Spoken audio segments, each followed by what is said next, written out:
Dead एंडचा rule लोकांना थोडं clarity पाहिजे की आमचं जर डेड एंडमध्ये असेल तर FSI कसं कॅल्क्युलेट करायचं.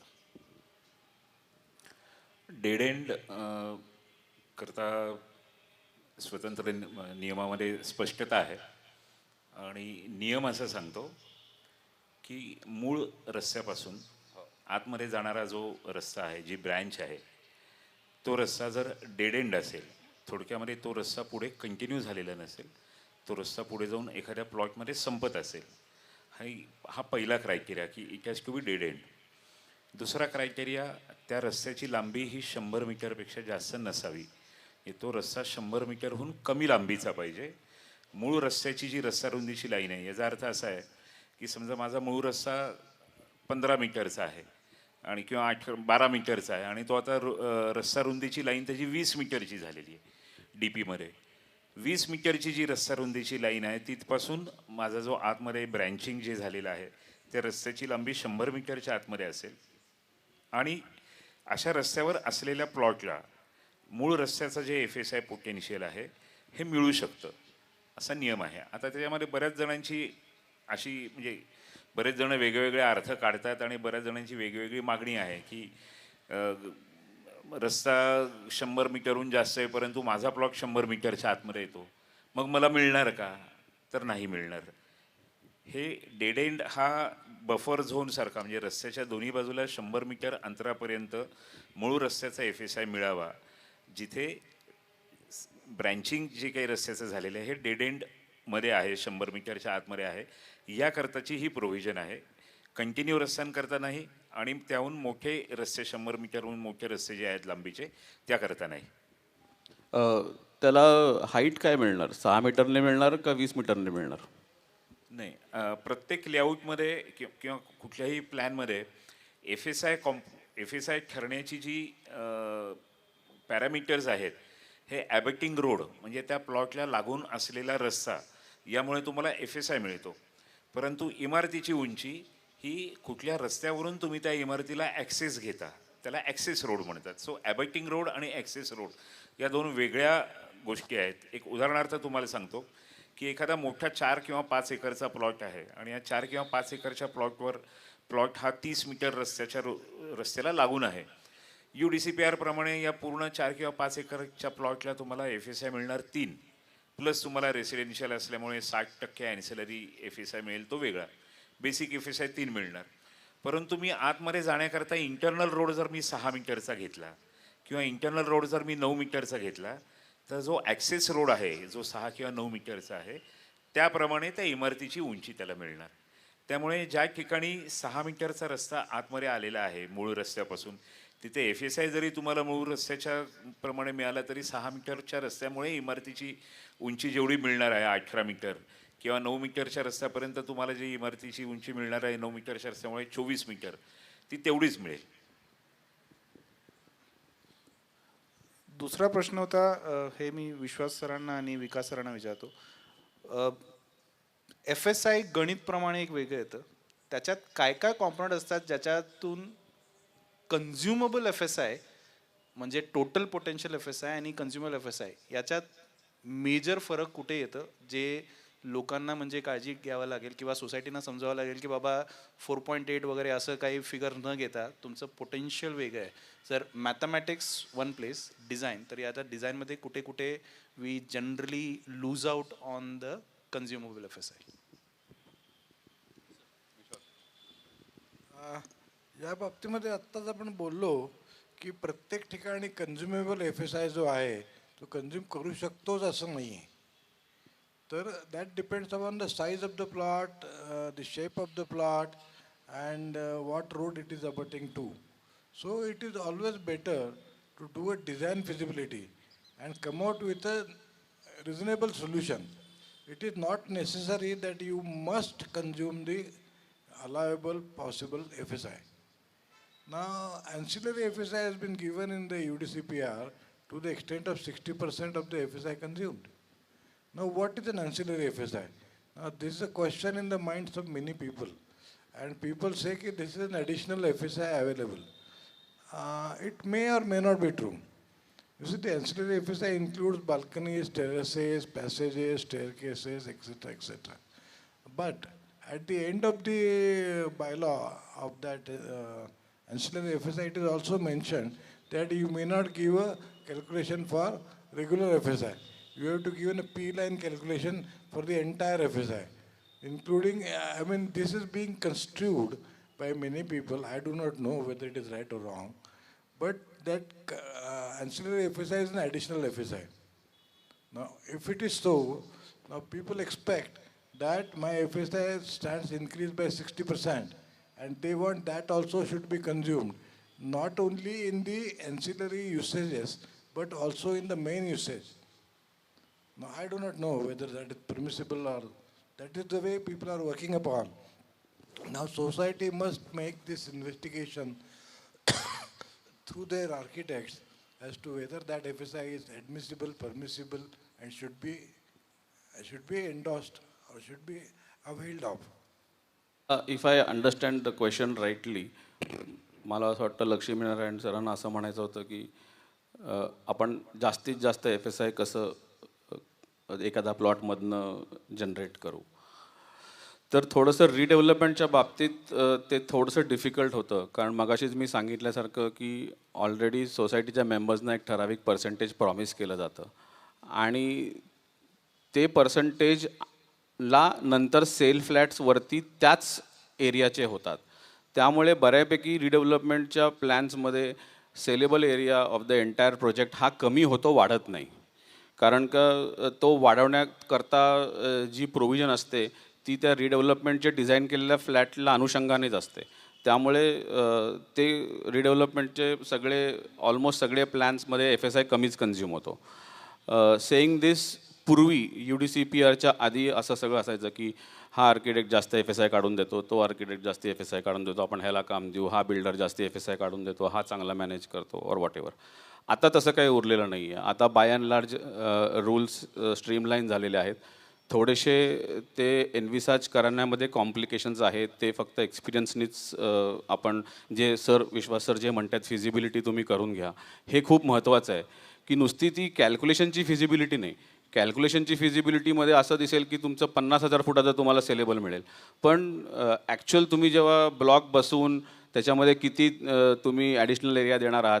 So to make the long story short, की more construction is not more मनी.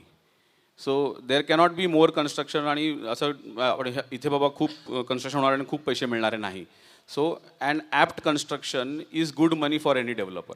त्यामुळे डेव्हलपर आत्ताचे जे आहेत ते पूर्ण FSI कन्झ्युम करायच्या मागेच नाही आहेत. म्हणजे 100 मीटरची बिल्डिंग करू शकतो आपण आणि सगळे FSI कन्झ्युम करू शकतो, तर तो म्हणतो नको मी 70 मीटरचीच बिल्डिंग करतो किंवा 50 मीटरची बिल्डिंग करतो, कमी FSI कन्झ्युम करतो, कमी वेळात करतो आणि थोडंसं जास्त प्रॉफिट करतो. त्यामुळे more construction is not more money. रिडेव्हलपमेंटच्या बाबतीत आपल्याला बोलायचं झालं तर रिडेव्हलपमेंटमध्ये सर्वात कन्फ्युजिंग फॅक्टर असा आहे की बरेचसे कार्पेट एरिया अजूनही मोफाप्रमाणेच मोजले जातात आणि तुमचं ॲग्रीमेंट रेराप्रमाणे होतं. त्यामुळे the first transition that any society should do is that they should make a drawing of their existing building if it is not available, convert that into RERA carpet आणि then जे काय calculation करायचे ते RERA कार्पेटवरती करा किंवा रेराच्या सेलेबलवरती करा, जे काय मार्केट ट्रेंड चाललं आहे. मोफामध्ये कार्पेट करणार, रेरामध्ये ॲग्रीमेंट करणार, मोफामध्ये बरेचसे बाय अँड लार्ज जे बॅलंट मिसयूज होतो FSIचा आणि आपण त्या पर्सेंटेज गेममध्ये जे अडकतो ते बरेचदा तो फेक सेलेबल असतो. आपण त्या आर्किटेक्चरल प्रोजेक्शन्स जे असतात कॉर्पोरेशनने दिलेले फ्री ऑफ FSI ते ओपन करायची परवानगी नाही आहे. कॉर्पोरेशनच्या नियमावलीमध्ये स्पष्ट म्हटलेलं आहे की no architectural projection should be used as habitable area, whereas there is a balanced misuse in the across की आर्किटेक्चरल प्रोजेक्शन्स ओपन केले जातात आणि त्याचे रेअर एरियाज मोजले जातात. तर society should take care of what areas they are getting. So it has to be in RERA carpet only. So I think this should solve the problem. एक महत्त्वाची गोष्ट टोटल FSI कन्झ्युम करण्यामध्ये अशी आहे की जेवढं आपण उंच बांधू तेवढी बांधकामाची किंमत वाढत जाते. आणि in the heat of consuming the permissible FSI, you tend to go higher up. Now I will explain you, a 7-story building, if it is costing about X amount per square feet, a 100-meter building will cost double the X amount. That much of difference in the cost of construction is there. Similarly, it depends upon how many number of lift and staircase you are planning. Now in a plot which is having only one flat per floor, say less than 500 square meter plot, and it is having one lift or having two lifts and two staircases and going 7 or 8 stories, now it is going to cost very high. I mean, it may be costing double the amount than what the lift will be required for a 4 flats per floor. So I mean, it is just as Satuskar सरांनी सांगितल्याप्रमाणे, आपलं आचरकर साहेबांनी सांगितल्याप्रमाणे की जास्त FSI म्हणजे जास्त पैसे हे गणित राहिलेलं नाही आहे. तर योग्य FSI वापरायला पाहिजे. त्याची construction cost is also related to it, आणि थोडा FSI वापरून चांगलं डिझाईन होणं हे महत्त्वाचं आहे, तरच ते विकलं जाईल. TODचं डेफिनिशन म्हणजे काय? स्टेशनपासून, ट्रॅकपासून, बीमपासून, आणि हे प्रश्न 4 ते 5 लोकांनी विचारलेले. TOD चा लॉंग फॉर्म आहे ट्रान्झिट ओरिएंटेड डेव्हलपमेंट. जिथे पुण्यासारख्या शहरामध्ये जिथे आता मेट्रो नव्याने डेव्हलप होती आहे, आणि या मेट्रोची अशी अपेक्षा आहे की जो रस्त्यावरचा वाहनांचा वापर आहे तो कमी व्हावा, आणि जास्तीत जास्त लोकांनी आपल्या घरापासून जवळच्या मेट्रो स्टेशनवर चालत जावं, तिथून मेट्रो घेऊन आपल्या कामाच्या ठिकाणी जावं. त्यामुळे थोड्या थोड्या अंतरावर ही मेट्रो स्टेशन्स तयार केली गेलेली आहेत. 1 किलोमीटर, 1.5 किलोमीटर, 2 किलोमीटर अशी टप्प्याटप्प्याची स्टेशन्स आहेत. ही मेट्रोची जी स्टेशन्स आहेत, या मेट्रोच्या स्टेशनच्या अराउंड, मेट्रोच्या स्टेशनपासून 500 मीटर अंतर, ज्याला एरियल डिस्टन्स आपण म्हणतो, असं एक 500 मीटरचं त्या मेट्रोच्या स्टेशनपासून सर्कल काढलं तर त्यामध्ये जे कोणतं क्षेत्र येतं तो झाला TOD zone, transit oriented development zone. Zone allotted for transit oriented development. Transit म्हणजे जी काही मेट्रो करता किंवा जे काही मास मुवमेंट आहे दॅट इज ट्रान्झिट, या ट्रान्झिटला मदत व्हावी या हिशोबाने या मेट्रोच्या झोनमध्ये काही नियमावलीमध्ये रिलॅक्सेशन्स, वाढीव FSI, त्यामध्ये रोड विड्थ आणि प्लॉट विड्थ प्रमाणे वेगळे वेगळे FSI, पार्किंग करताच्या प्रोव्हिजन्स, मेट्रो झोनमध्ये डेन्सिटी वाढावी याकरता मेट्रो किंवा या TOD झोनमध्ये 60 स्क्वेअर मीटरचे युनिट्स 50% आणि उर्वरित युनिट हे मॅक्झिमम 120 स्क्वेअर मीटरचे, अशा पद्धतीचं प्लॅनिंग शासनाने केलेलं आहे. या सगळ्याचा उद्देश असा आहे की या मेट्रो स्टेशनच्या आजूबाजूला डेन्सिटी, पॉप्युलेशन डेन्सिटी वाढावी, जास्तीत जास्त लोकांनी या मेट्रो स्टेशनच्या जवळपास राहायला यावं. ज्या प्लॉटमध्ये कदाचित 4-4 हजार फुटाचे प्लॉट फ्लॅट होऊन 10 फ्लॅट झाले असते, अशा ठिकाणी 1000 फुटाचे 40 फ्लॅट व्हावेत. जास्त लोकांनी राहावं, जास्त लोकांनी मेट्रोचा वापर करावा, आणि कमीत कमी लोकांनी रस्त्यावर आपली वाहनं आणावी, हा त्यामधला उद्देश आहे. सर, याचं एक फॉलोअप क्वेश्चन आहे, आणि बहुतेक याचं कन्फ्युजन आहे. आमच्या समोर एक रस्ता आहे आणि तिकडे मेट्रोचा बीम आला, तर रस्त्याचं रुंदी तेच राहतं की वेगळं राहतं? हे TODचा प्रश्न आहे. मेट्रोचा बीम हा तुमच्या रस्त्या रुंदीचा निकष होऊ शकत नाही, किंवा मेट्रोचा कॉलम हा तुमच्या रस्त्या रुंदीचा निकष होऊ शकत नाही. बेसिकली तुमच्या रस्त्याची रुंदी ही अस्तित्वातली किती आहे आणि भविष्यामध्ये तो रस्ता किती रुंद होणार आहे, 12 मीटरचा 18 मीटर होणार आहे, 15 मीटर होणार आहे का 24 मीटर होणार आहे, हे ठरतं विकास योजना आराखडा किंवा डेव्हलपमेंट प्लॅनप्रमाणे. डेव्हलपमेंट प्लॅनवर जी रस्त्याची रुंदी असेल ती तुमच्या रस्त्याची रुंदी. या डेव्हलपमेंट प्लॅनच्या रस्त्यावर मेट्रोनी स्वतंत्रपणे आपल्या सोयीनुसार आणि आपल्या टेक्निकल रिक्वायरमेंटप्रमाणे, कारण मेट्रो ही पिलरवर उभी राहणारी ही कमी डब्यांची रेल्वे आहे जी हवेतून जाणार आहे, त्याच्या काही स्वतःच्या स्पेसिफिक टेक्निकल रिक्वायरमेंट्स आहेत की किती शार्प वळण घेऊ शकते, त्याचा स्लोप असेल तर केंबर किती असला पाहिजे, टर्न असेल तर कसा असला पाहिजे, वगैरे वगैरे. याकरता ही हवेतली जाणारी मेट्रो सपोर्ट करण्याकरता जे काही कॉलम आणि बीमचं स्ट्रक्चर तयार केलेलं आहे, हे आणि रस्ता रुंदी या दोन्हीचा काही संबंध नाही. एक इंटरेस्टिंग प्रश्न आहे आणि इट्स अ थीम. चांगला आर्किटेक्टचा निवड कसं करावा ज्यांना रिडेव्हलपमेंट करायचं आहे. Who is the right architect for a plot of different sizes आणि ते कसं निवड करावा.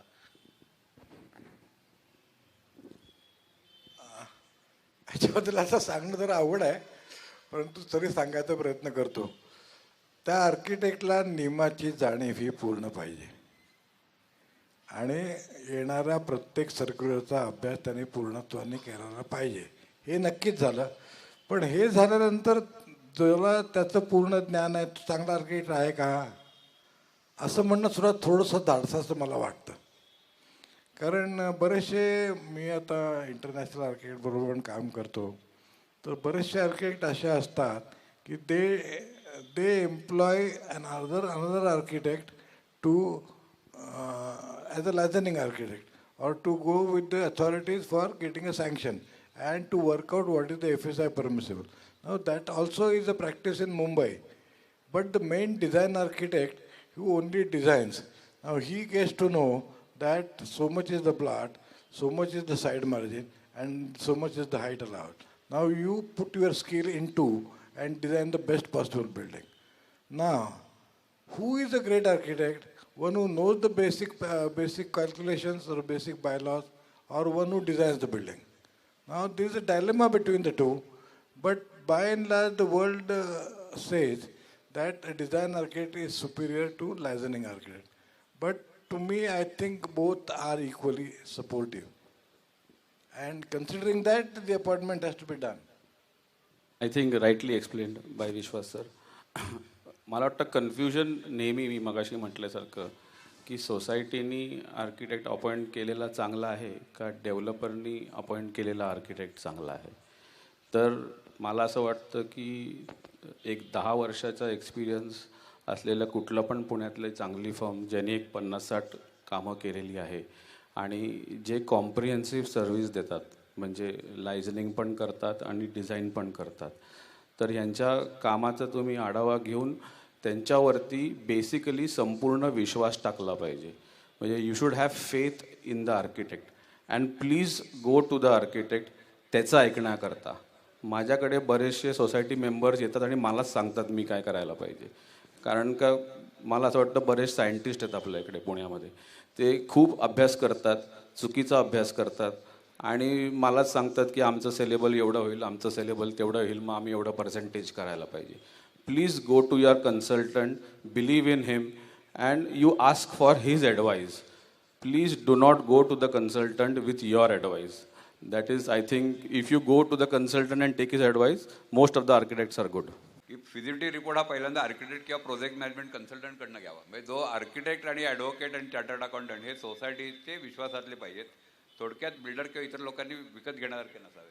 त्यामुळे हे आणि इझिली ॲक्सेसिबल असावे. कालही तो मुद्दा झाला होता की ते सोसायटीच्या पदाधिकाऱ्यांना किंवा सभासदांना समजून घेऊन त्यांना समजून घेणारे अशा पद्धतीचे पाहिजेत. अशा पद्धतीनं त्यांनी आर्किटेक्टची निवड करावी. आर्किटेक्टचा हा रोल आपण महत्त्वाचा आहे याच्यातला आणि इथनंच ॲक्च्युली रिडेव्हलपमेंटची प्रोसेस चालू होते. गव्हर्नमेंटच्या सर्क्युलरमध्ये तेच म्हणलेलं की पहिल्यांदा आपण मालक व्हा, कन्व्हिन्स करा जमीन आणि इमारतीचं, त्यानंतर आर्किटेक्ट किंवा प्रोजेक्ट मॅनेजमेंट कन्सल्टंट नेमा. आपण नक्की कुठे आहोत, आपल्याकडं सोनं आहे, चांदी आहे, पितळ ते समजून घ्या, आपल्याकडे भविष्यात किती मिळणार आहे तो फिजिबिलिटी रिपोर्ट घ्या आणि मग पुढे जा. मग टेंडर प्रोसेस वगैरे या पद्धतीनं जर सरकारने जे गव्हर्नमेंटच्या गाईडलाईन दिल्या, सुदैवानं आम्हाला या सर्क्युलरमध्ये काम करायची संधी मिळाली होती, कारण जेव्हा रिडेव्हलपमेंटच्या प्रोजेक्टच्या विषयी झाली होती. त्यामुळं हे सर्क्युलरचं जर तंतोतंत पालन केलं तर आपल्या माझ्यामध्ये बरेचसे प्रश्न सुकर होतील. धन्यवाद आपण याच्या चर्चेचा भाग घेतल्याबद्दल.